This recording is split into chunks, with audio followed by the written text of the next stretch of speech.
Assalamualaikum warahmatullahi wabarakatuh. Selamat pagi anak-anak. Pada pagi hari ini kita akan mempelajari tentang cara belajar efektif.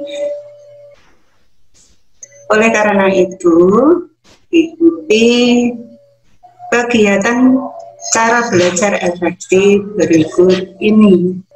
Cara belajar efektif. Kalian perhatikan, kita punya tujuan. Tujuannya adalah untuk mengembangkan potensi diri siswa dalam belajar. Yang pertama adalah niat. Setiap pekerjaan harus diawali dengan niat. Mengetahui tujuan apa yang akan kita lakukan. Yang kedua, niat kita lakukan supaya dimudahkan dalam setiap urusan kita. Setiap kali kita ada masalah, karena sudah niat kita belajar, kita akan mudah untuk menghadapinya. Yang kedua, membuat rencana. Dalam membuat rencana, kita harus mengetahui apakah belajar kita sudah maksimal. Ini dilihat dari pelajaran kita. Misalkan ada salah satu pelajaran yang lemah, itu kalian prioritaskan, jangan sampai diabaikan, sehingga setiap kali kita ulang-ulang, itu pelajaran kita akan mendapatkan nilai lebih bagus. Yang berikutnya, disiplin. Disiplin dalam belajar. Disiplin di sini paling tidak tepat waktu. Masuk sekolah paling lambat jam 7 kurang 5 menit. Harus sudah berada di sekolah. Jangan sampai terlambat jam 7 lebih baru sampai di sekolah. Jika belajar di rumah, jangan belajar setelah bermain, karena akan merusak konsentrasi. Kalian belum selesai belajar, belum selesai bermain, terus akhirnya buru-buru mau belajar misalkan. Konsentrasi kalian sudah tidak ada, itu bisa berkurang. Selanjutnya, belajar kelompok. Kenapa belajar kelompok ini ditekankan? Satu, bisa memecahkan masalah bersama-sama. Kita bisa memberi dan menerima usulan orang lain. Ego kita akan kita kurangi karena ada masukan dari orang lain. Yang kedua, bisa bersosialisasi dengan baik. Selanjutnya, rajin membuat catatan. Suka membuat rangkuman atau catatan kecil yang bisa dibawa kemana-mana. Meskipun kita sudah punya Android misalkan, tetapi catatan kecil ini sangat berguna. Belajar tidak hanya bisa kita lakukan di suatu tempat, tetapi dimanapun kita bisa. Kita tidak akan membuang pulsa. Ketika kita punya catatan, langsung catatan itu yang kita bawa. Catatan itu yang kita gunakan. Untuk cara belajar yang berikutnya adalah serius dan fokus. Tahu apa yang kalian lakukan. Ketika belajar di kelas, dengarkan dan catat penjelasan guru. Baca kembali catatan yang kamu buat. Yang kedua, dengan konsentrasi fokus itu akan kamu dapatkan tujuanmu belajar. Selanjutnya,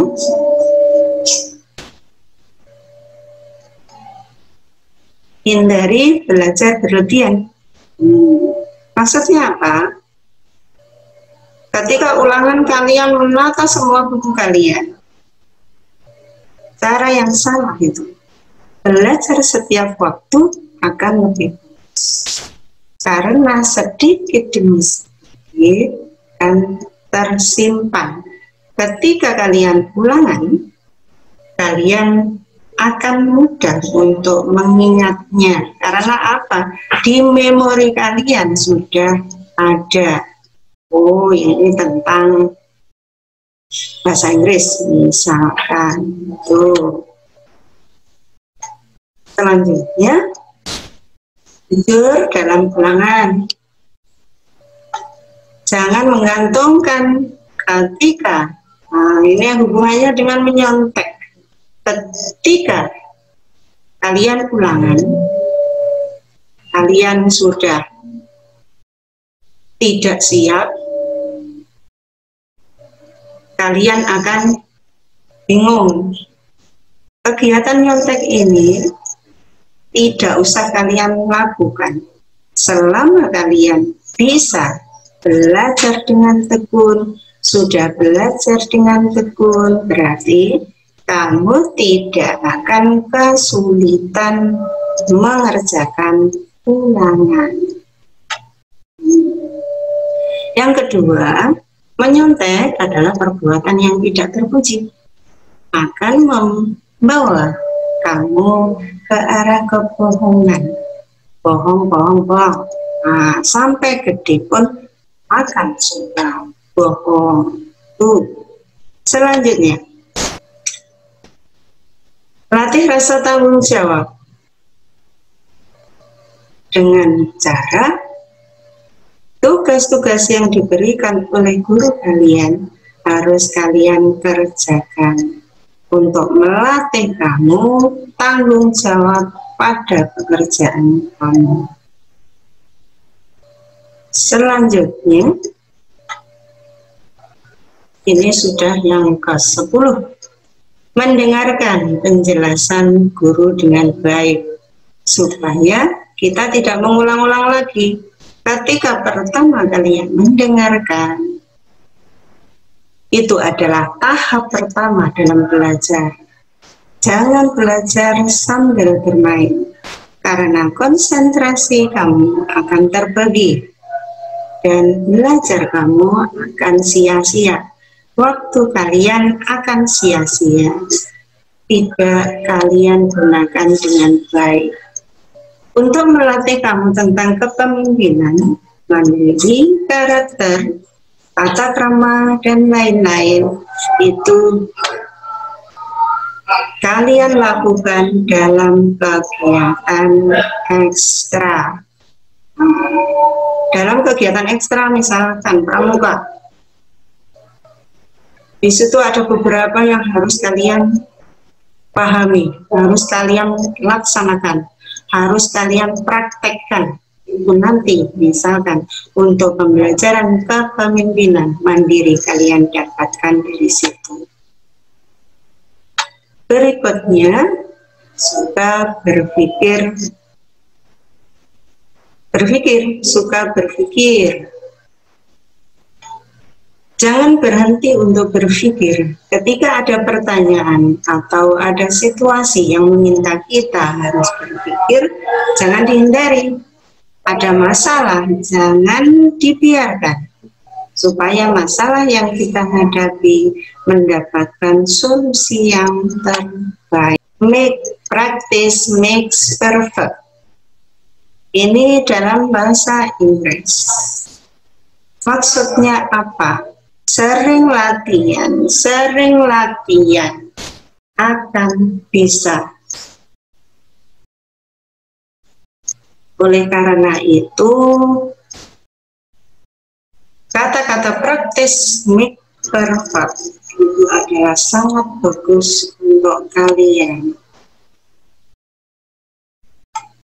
Yang selanjutnya, ini bisa kalian pahami tentang selalu ingin tahu. Ini merupakan langkah terakhir atau cara belajar yang Bu sampaikan pada saat ini, yaitu selalu ingin tahu. Rasa ingin tahu tentang orang lain dan lingkungan sekitar akan memperkaya kehidupan sosialmu. Yang kedua, melatih otak. Misalnya apa? Mengisi strategi. Strategi di situ ada beberapa pertanyaan atau ada kata-kata yang harus dimasukkan dalam box misalnya. Berarti itu juga melatih otak dari teka-teki tersebut. Membantu mengatasi rasa cemas karena masalah. Kalau kita ingin segera menyelesaikan, berarti masalah pun akan segera selesai. Yang terakhir, belajar akan lebih mudah. Karena kalau dikatakan ingin tahu, selalu ingin tahu, kita akan mencari masukan-masukan yang bisa membantu kita untuk mengatasi masalah belajar kita.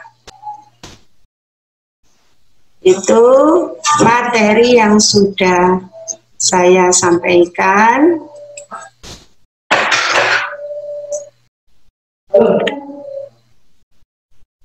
Saya ucapkan terima kasih. Saya ucapkan terima kasih kalian karena kalian sudah mendengarkan keterangan saya pada pagi hari ini tentang bagaimana cara belajar efektif. Oleh karena itu, jika ada kesalahan yang saya lakukan pada pagi hari ini, saya mohon maaf yang sebesar-besarnya. Saya akhiri. Wassalamualaikum warahmatullahi wabarakatuh.